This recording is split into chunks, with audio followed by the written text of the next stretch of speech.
Introducing Show and Hide Fields feature with Dropdown list. Let's see how it works. Here the dropdown have A, B, C.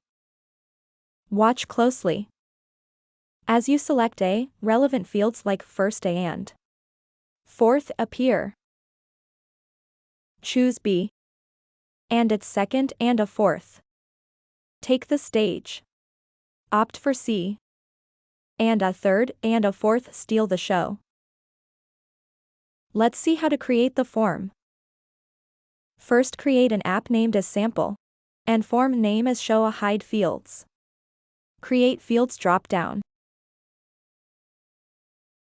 and add dropdown list A, B, C. Create field first, field second, field third,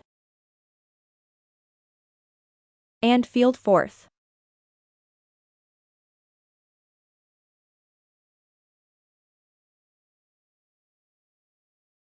Define the Onchange Action in Dropdown field. Edit Dropdown field and click on Show Hide Fields button. Observe the code generated with the field names in form.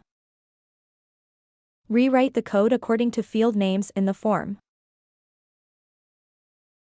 In the form, field name A is first, field name B is second, and field name C is third.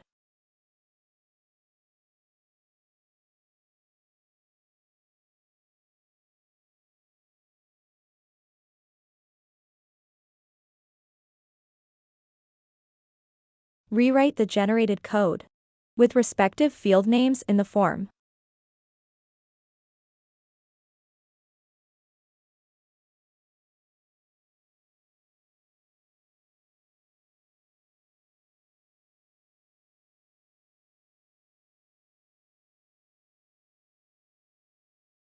Click on Save.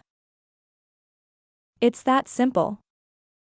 Tailor your form dynamically, based on user selections. Try Jet Workflow now.